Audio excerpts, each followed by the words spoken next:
Welcome. It is time for Constitution Study Television. Sorry that I've missed a little while here. I had some medical issues, and while I was going to the doctors and all of this, I am Douglas Gibbs, by the way, your host, and I'm sitting in these doctors' offices and Veterans Administration and all these different things when it comes to my medical, and got into some interesting conversations about medical care, health care. Is it a right? Are you entitled to it? And then yesterday, Tuesday, September 24th, I was speaking to a women's Republican group down in San Diego, Women's VIP, and I was the first speaker, then the second speaker came in behind me. And when I talk about our rights, I explain that in the Declaration of Independence, the Declaration gives our rights some characteristics. And the first characteristic that is given by the Declaration of Independence is that we are entitled to our rights. We are entitled by the laws of nature and of nature's God.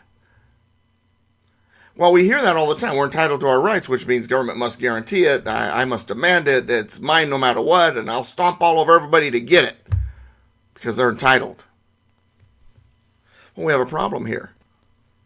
In what definition of entitled are we using? What is the context? Declaration of Independence does say you're entitled to your rights. But there's more to it than that. It says you are entitled by the laws of nature and of nature's God. Your rights are God-given, so you're entitled to them because God says so. But just because God says I'm entitled to something, that doesn't mean I can go up to government and say, hey, I demand it, you better give it to me because God says so. Probably not going to work out too well. But yet we are entitled to it. But do we mean entitled as in it must be by government force given to us? Or does entitled, from the founder's point of view, from the Declaration's point of view, mean something totally different? Well, let's look at a couple of the definitions. So first I looked up on Google entitled, and what it says in Google, it says, believing oneself to be inherently deserving of privileges or special treatment. Kids who feel so entitled and think the world will revolve around them. And that is pretty much today's definition of what entitled is. The second one that shows up when I looked it up on Google was give someone a legal right or a just claim to receive or do something. Employees are normally entitled to severance pay. They're authorized or sanctioned to receive that. So these are the definitions we are operating by in today's world. So, is healthcare a right, and are you entitled to it? By those definitions, that could be a dangerous proposition. That means that government has to give you your health care, they have to pay for it, and they have to force the doctors to make sure you get it because, damn it, you are entitled to it. You are sanctioned, you are authorized, you are expected to get it. Is that what the Declaration of Independence meant when it said that you are entitled to your rights by the laws of nature and of nature's God?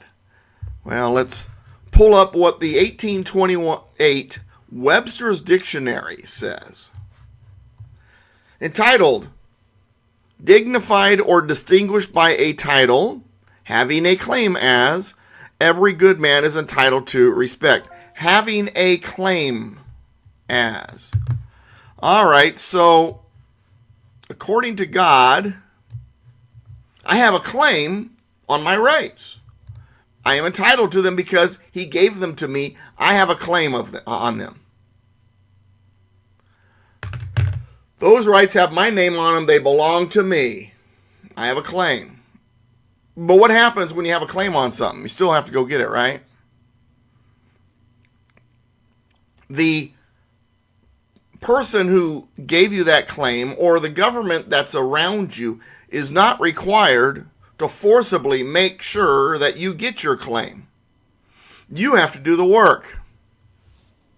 Well, the Declaration of Independence gives us a little context when it comes to that, because really there's only two rights you can absolutely demand. I've got to have it.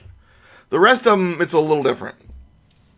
So you go down a little bit go down a little bit on the Declaration, and it says the governments are instituted among men to secure these rights, and among these are life, liberty, and the pursuit of happiness. So life and liberty you are entitled to and you can demand. After that, pursuit of happiness. Life, liberty, and the pursuit of happiness. And happiness tended to be property or a virtuous life or virtue. That tended to be what they were referencing. But what it comes down to is life, liberty, and everything else you must pursue. You do not have a right to be happy. You have a right to pursue it. Let's apply that now to all these other things. You do not have a right to health care. It's not a privilege. It's not a right, but the pursuit of it is a right. Health care is a service being offered by other people. You're not entitled to demand they give it to you, but you can't pursue it. But there's going to be certain things that you're going to have to do. You're going to have to be able to afford it. You're going to have the insurance. You're going to have to fall within a particular membership, whatever the rules are attached to it. So you have a right to pursue healthcare. You don't have a right to healthcare. You have a right to pursue it. Life, liberty, and the pursuit of happiness. We can apply it to other things. You don't have the right to the ownership of a gun, but you do have a right to pursue it. You know, you got to pay the money, whatever. The gun just doesn't pop into your hand. Government is not required to give it to you. But you do have a right to pursue that, to pursue receiving that gun. You don't have a right to have a cake baked the way you want with the message you want on top, even especially if it is in defiance of somebody else's rights, like their right of conscience. But you do have a right to pursue it. Life, liberty, and the pursuit of happiness. You have a right to pursue getting the cake baked the way you want. Oh, but gosh, this particular baker won't bake it for me. They're racist. They're homophobic. They're what? Who cares? Go find another baker. You have the right to pursue it. It's a free country. Be gay. Go get the cake you want. But don't use the force of law to compel behavior. That's what the Constitution is all about. Life, liberty, the pursuit of happiness. You are entitled to your rights because God says they belong to you. He gave them to you. They are your possession. But that does not mean entitled in the sense of what people think today. My name is Douglas V. Gibbs. Thanks for watching Constitution Study Television. PoliticalPistachio.com. DouglasVGibbs.com. I blog at the former. You can learn more about who I am and what I do at the latter. United we stand, combined we kick butt. God bless America and God bless you. Don't forget I have books that I've written. There are 7 of them right now. Go to Amazon, check it out, or go to DouglasVGibbs.com. Hit the literature link. My whole list of books and what they are and how much they cost and links to Amazon to get them are all there. Also, if you want to donate to go to either one of those websites, there's a yellow donate button. In fact, my radio program, because of donations, the first hour just got funded. We're still working on the second hour. You want to help out? Donate. Because everything I do isn't free. It costs me money, and if you can help, it's a great thing. Where we go one, we go all. I heard a story about President Trump not too long ago. I'll tell you on another video sometime in the future. But he's got it all handled, I think. So, donate, get the books, subscribe. Right? If you're on the YouTube page, subscribe is right there. When you subscribe, a little bell comes up for notifications. Hit that so that you are told by email when my new videos come out. Check this page periodically for new emails, or you can go to Political Pistachio, new videos, or go to politicalpistachio.com. I put them there too. Until later, United we stand, combined we kick butt. I already said that. Be safe, be patriotic, and as always, be constitutional. We'll see you next time.